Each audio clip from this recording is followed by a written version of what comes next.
Let's talk about how we can make these great games even better.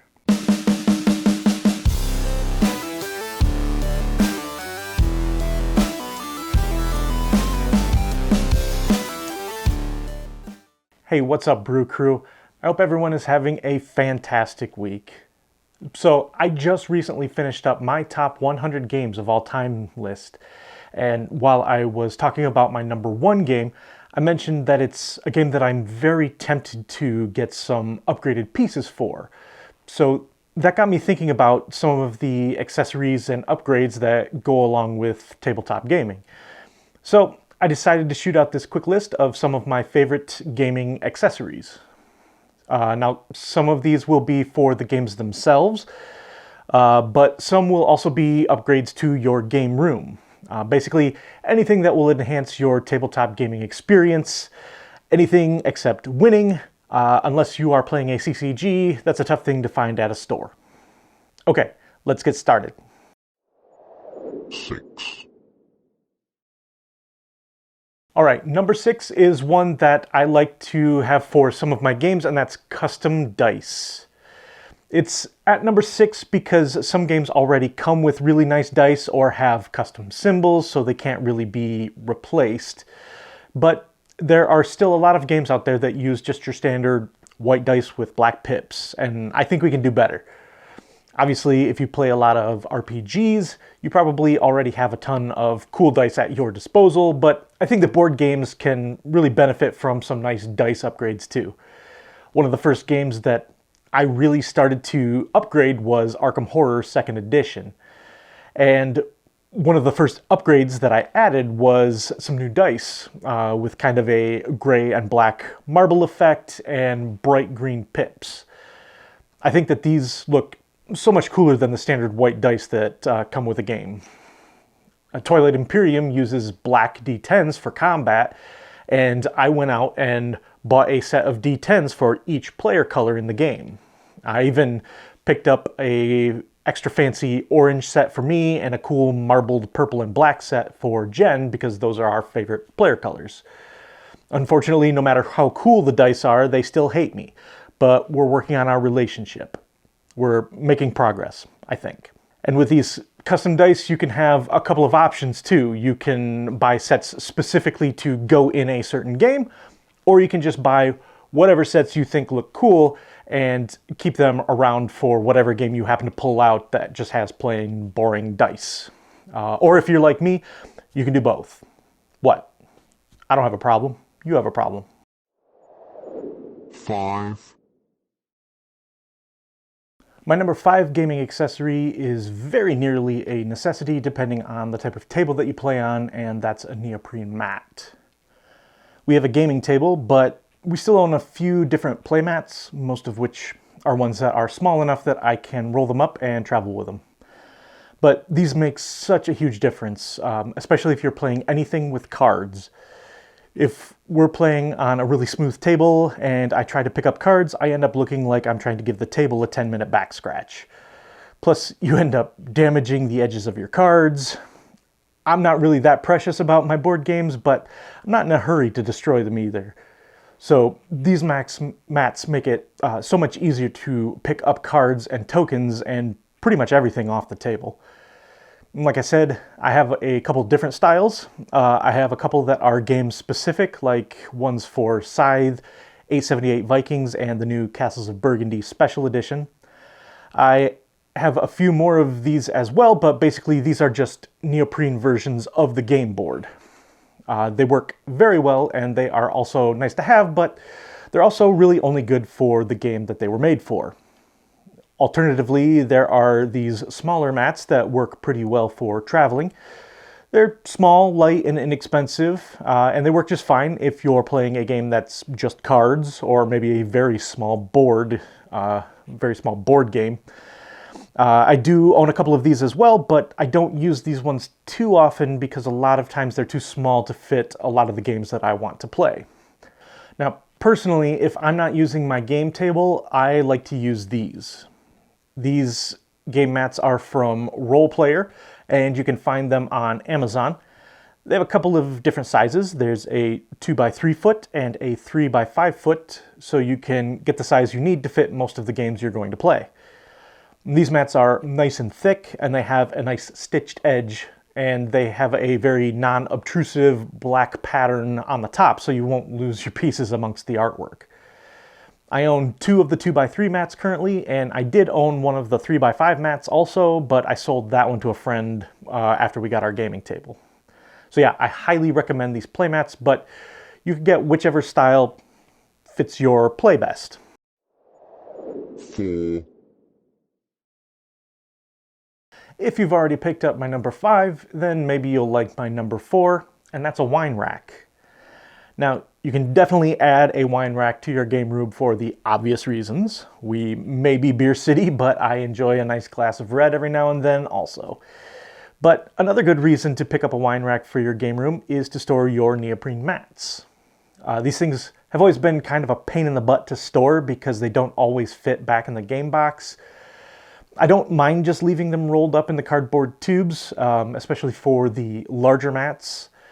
There are a few companies out there that make mat holders, which look really nice, but I really don't own that many of them that I could justify buying one of those. Maybe if I did more RPGs or wargaming, something like that could come in handy. I just have a couple of small ones that I think look pretty nice, and I've found this little wine bottle holder at Goodwill for a couple of bucks. It fits these small mats really well, and I think it looks better than the cardboard tube. Since we don't have that many of them anymore, this little tabletop wine rack is plenty for our game mats. They also make some fancy wall-mounted wine racks too that would work really well if you wanted to go all lifestyles of the rich and famous. 3, My number 3 gaming accessories are token trays. These really help keep things nice and organized on the table. Especially with games getting larger and larger, it can be tough to fit a game on a table without chits spilling everywhere. And just like with the neoprene mats, you've got a couple of options. This time I'm going to start off with my favorites. These are something that a friend's daughter made and started selling them at board game swap meets. Then she showed my daughters how to make them, so some of these I bought and some were made for me as a gift for Father's Day. I'm not a super crafty guy, but I believe this is just air dry modeling clay, maybe? But these work great as token holders. One thing that I would say is to make sure that you have the sides up nice and high so the bits don't spill out over the edge, but these are really cute, really colorful, and they look cool on the table.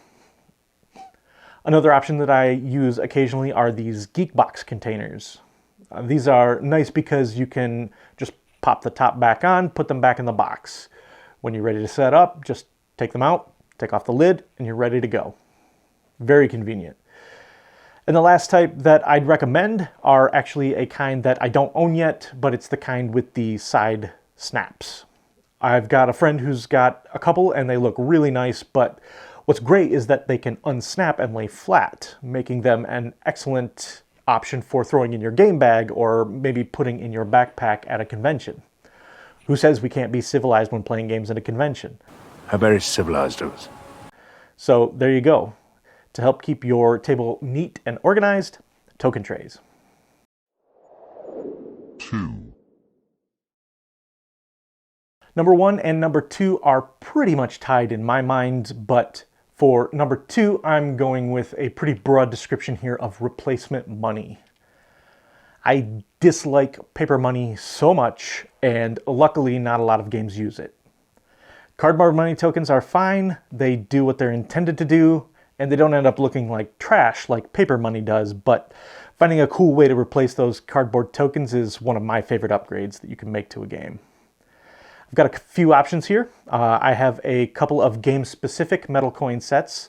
I've got a set for Scythe and another for Raiders of the North Sea, which I tend to use for most of my Garfield Directional Trilogy games. These are amazing. They have great weight to them, they look fantastic, and they even feel like you're using real money. Then I have the Roxley Iron Clays, which I will now be legally changing my name to. These things are gorgeous. Again, they have a good weight in your hand, they look super elegant on the table, and they have a non-obtrusive design so you can use them for just about any game that has money. They come in this great little box and have this plastic organizer so you can set this right up on the table and be ready to go. The storage box also has a really beautiful design and a magnetic closure, which was a nice touch. If you're looking for a more affordable option, I also have these. These are some gold coins that I picked up off of Amazon, which work especially great for any pirate-themed game. They don't have the weight that the other two have. They definitely feel a little cheaper, but that's because they are cheaper. And I think you can get a whole bunch of them for not nearly what you would pay for the rest. I think I got a bag of around 100 of them for under 10 bucks. They're not as fancy as the scythe coins or the iron clays, but they're still better than cardboard or paper money. And you can spruce up several games for not a lot of dough. 1. And my number one favorite board game accessory is, again, kind of broad, and that's component upgrades. We gamers tend to love our games deluxed. Yes, that's a generalization, but take a look at any Kickstarter that offers deluxe and standard and see which one has more backers. And it makes sense. I was always told back when I was a cook, back in the long, long ago, that you eat with your eyes first. And having those big fancy pieces on the table just looks amazing. So again, Scythe is making an appearance on this list because I have the deluxe resource tokens, and look at these things. They look great. The wood looks like wood, the metal feels like metal. When the pieces actually look like the thing that it's supposed to represent, that can go such a long way toward elevating your game experience. I also have some generic ore tokens that I used to use with Castles of Burgundy for the Silverlings, until I got the fancy new special edition, but now I keep them out to use with any game that has ore or stone as a resource. Now, admittedly, this is an accessory that I have the least of, mainly because these upgrades can be pretty expensive, and I struggle between buying the upgrades or buying another game. And I would say that this goes for all of the game-specific items on this list, that these are generally things that I will only pick up for some of my favorite games. But I have done a lot of shopping around for upgrades on sites like Top Shelf Gamer and MeepleSource, looking at their game upgrades. And even though I don't necessarily own a lot of these, it's the amount by which they can increase my enjoyment of a game that puts them at number one. Alright folks, those are some of my favorite gaming accessories that I think are worth looking into, but I know we just barely scratched the surface. There are a ton of great accessories out there for this hobby. So, in the comments, let me know what your favorite gaming accessories are. I will thank you, but my wallet won't. And until next time, let's get another round for the table.